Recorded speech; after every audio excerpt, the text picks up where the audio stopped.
Hi, everybody. This week we're going to talk about shooting scripted productions and some of the work that goes into that, some of the back stage, behind the scenes stuff that you're going to have to do to make sure your shoot goes as well and as smoothly as possible.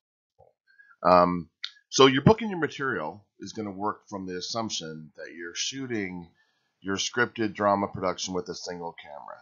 You might find yourself in situations in which there are more than one camera shooting simultaneously, but rest assured the basic concepts are all going to be the same, right? So let's think about this. Scripted drama simply means it is a fictional production with actors, a script to follow, locations, etc., as opposed to factual or news, which is by very definition actual events being covered by a news crew, which we've already talked about, right? So, scripted drama is also different in that it's often shot out of sequence, meaning the scenes are almost always not shot in the order we see them in the finished edited production. For instance, the last scene in your TV show might be the first scene you actually shoot in your production. When scenes when scenes are shot has everything to do with scheduling and availability and very little to do with narrative continuity. As a result, it's of vital importance that those involved with the production have a clear understanding of how all these pieces are going to fit together when all the shooting is complete. If there's no clear understanding of this, it's quite likely the finished product will be anything but cohesive. So you want to make sure you've got a great plan. Um, as opposed to shooting news, which is often immediate and reactive in nature, shooting scripted or drama or fictional productions offers you more control in every aspect and also requires more people to be involved, which can include the producer, that's the person in charge of the entire production, they may or may not be on the set, the director, the person in charge of the creative vision and interpreting the scripts and the storyboards, choosing the shots, communicating with the actors, etc. And then the camera, the person who works with the director to find the best shots and how to light them, right? May also physically run the camera. The camera person needs to be certain the visual basics have been covered before moving on to the next shot. That's their domain, right? Um, that's their purview. You also have sound, who's ever in charge of how the production sounds and the recording of all the sounds on the set.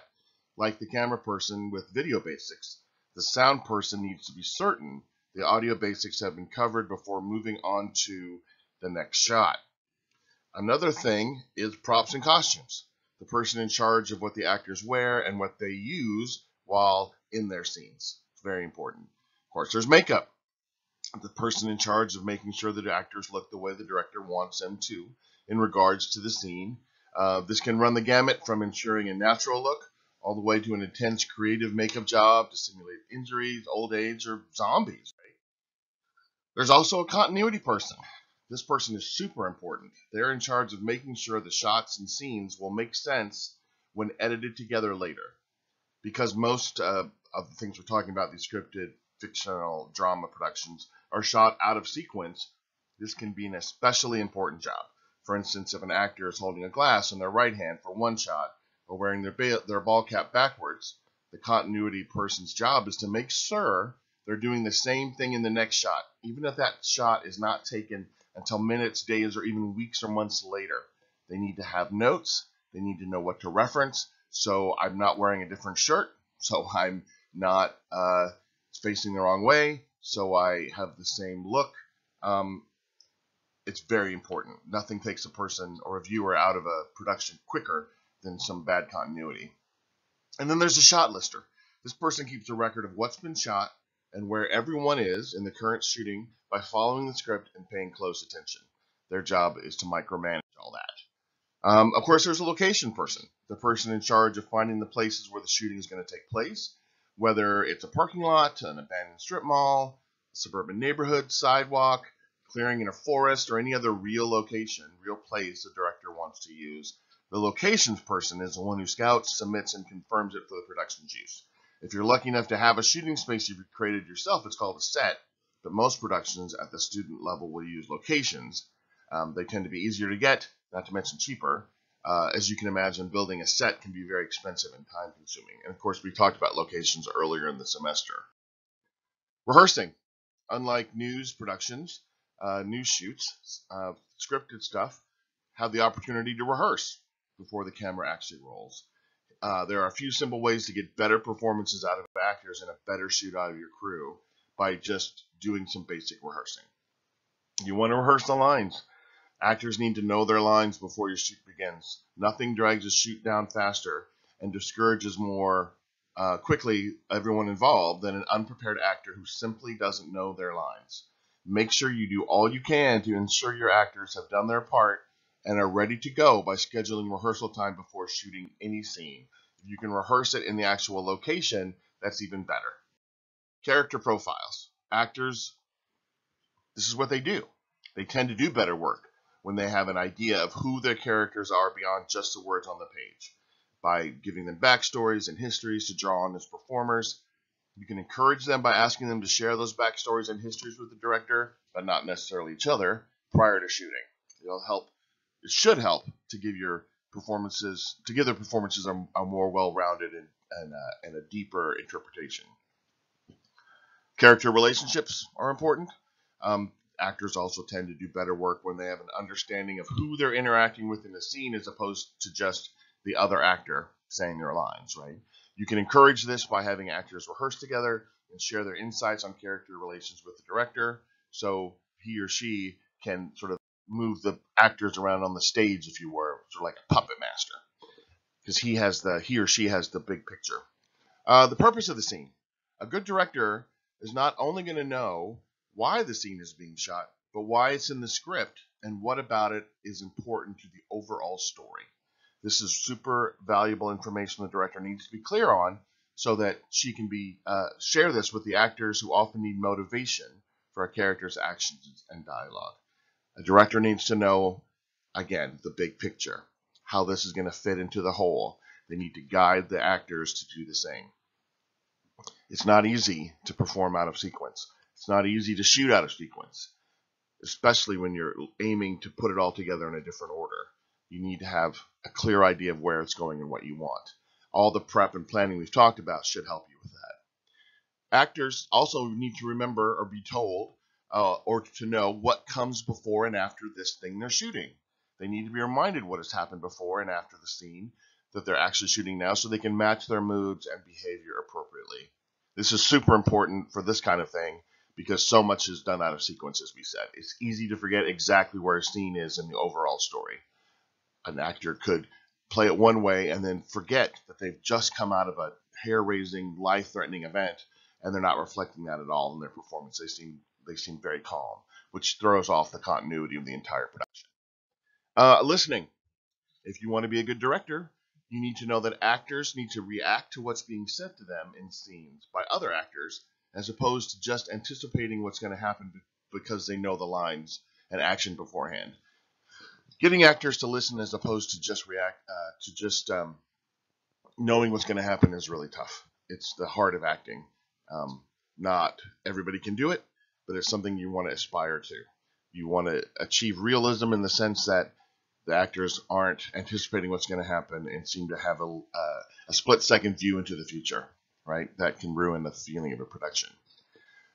You want to be careful about overlapping when you're recording, overlapping dialogue. You're going to remember that all this needs to be edited together.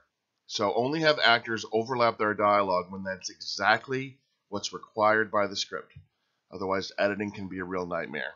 If you're not sure if you want some dialogue to overlap, or you want to leave yourself an option, record them separately. You can edit it together easily in the editing process. You cannot unmix it, right? If they're overlapping when you record it, you're stuck. It's almost impossible. I'd say it is impossible to unoverlap, if that's a word, dialogue once it's put together. You want to give good notes. Remember that acting is not easy, and different actors require different styles of direction, because just like in life, the best approach to good communication is not a one-size-fits-all approach. So be sensitive to actors and help them give you what you want, rather than be upset when they aren't delivering the performance you're hoping for. You're most likely going to be dealing with amateur actors as well, especially if you're just starting out, and remember that you're all in it together. You want to block a scene. Blocking a scene just means making sure that everyone knows where, when, and how the actors are going to move during a scene. This is important for both the actors and the crew, is everyone needs to be certain of what they're expected to do both independently and in response to the actions of others. For instance, one of the last things you want is to have a great take happening only to have it messed up because your camera person didn't realize the actor was going to move out of frame, right? Blocking is key to a good shoot and good planning. You have to choose your shots. When you're deciding how to shoot a scene, it's important to remember these basics and to effectively use them whenever possible and appropriate. You want to always remember that it's better to have too much material than not enough. Within reason, of course, you have a schedule to adhere to. But you want to choose your shots. You want to establish the location in the shot. Have you taken shots to establish where the action is, which is most often an extreme wide or a wide shot, showing me where the location is, the composition of the room, the composition of the street, where people are, where things are. Have you done that? Have you taken medium shots, which is, waist up? We've talked about these. Do you have enough to use when editing? They're a nice, simple shot that can be used in narrative storytelling as a go-to shot. Sometimes they're called master shots in a way. Close-ups. Have you used them to heighten intensity when appropriate? If you got a character has a big scene. Have you made sure that you shot it in a close-up? Point of view shots. Meaning a point of view of a character, right? Which shots like these help tell your story better. You want to think about all these things, right? Moving shots. If you want the camera to move, make sure there's a good reason to do so and not just because it looks cool. You want it to have purpose in the narrative flow. There's nothing wrong with looking cool, but then a camera shot with no real motivation, with no story motivation, with no narrative visual storytelling motivation simply draws attention to itself. Camera angles. Which angles are you using and to what effect? Again, make sure there's a good reason to use them within the story as opposed to just using them to be different. That will only confuse your viewer, I would say. You want to make sure that all your decisions are pointed in the same direction and the same purpose. And of course, you have to know what that purpose is before you can make those decisions. Depth of field. Are you using depth of field to effectively tell your story and manipulate viewer attention when appropriate? We've talked about depth of field. How much is in focus in your depth of field? Am I doing any rack focus? Am I using depth of field to better tell my story? Matching shot. Matching shot is something you need to consider, again, when you're thinking about the end product. If two characters are having a conversation, let's say, shoot their separate shots in a similar fashion so they match when they're editing. Typically, I don't want to shoot a reverse shot of a conversation with different angles, different points of view, different fields of view. I want them to match. Typically, you may decide not to, but that's again part of your overall vision, and you'd want a reason for that. Do you need to shoot any close action? If you're shooting some sort of action, large or small, especially close up, make sure you also shoot the same action in a wider shot for possible use when editing. So cover anything important. Let's say it's a ticking time bomb and your character is trying to defuse it. Make sure that you shoot as much close and wide action of that as you can because you need it because it's an important part. And you want to make sure that you can cover all that action and ratchet up the tension. Are you adhering to the 180-degree rule? Remember not to cross the line. We discussed about this earlier in the semester, right? A great way to prepare is to use storyboards. They are an effective and powerful way to not only prepare your production team, but to also prepare yourself and generate new ideas and to clarify your vision by literally drawing out what the shots and scenes should look like, how they should be blocked, how the camera should move, etc. There's a link here to a fun video about storyboarding. I'll also have it in Blackboard. When you look at storyboards, they can be very useful when coming up with your shot list. The shot list is exactly what it sounds like. The list of shots that you need and or want to be sure that you get during your shooting time, right? Your shooting day. For each shot, you should describe certain things. The size of the shot. Is it wide, this shot? Is it a long shot? Is it a medium shot? Is it close up? What's the angle? Is it a high angle, low angle, eye level? What is it? What's the depth of field? How much is in focus, right? Especially if it's unusual or different in some way, right? Camera moves. Do you want your camera to move at this point? If so, how? Describe it. Lay it out. I have another video link about how to make a shot list. It's one of the most important things you can do before a production, I would say. Maybe the most important, although it's hard to quantify everything. Again, we talked about continuity. You may be shooting a scene in lots of different ways and possibly over a quite long time span, but when it's edited together, the viewer must feel like the whole thing has happened in a matter of minutes or even seconds. There's a couple more videos here I want you to check out, emphasizing how important film continuity is. And there's a silly video about what it looks like when continuity is specifically not observed, but I think it makes its point rather well. So check out your textbook to see more about the importance of continuity with costumes and props and action and weather and location, and start thinking about all these things for your eventual production. Hopefully you'll do someday. You want to make sure that it matches. You'll never be able to go back and match it after the fact. It'd be very difficult.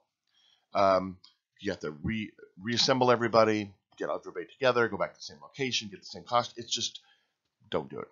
Don't do it right the first time.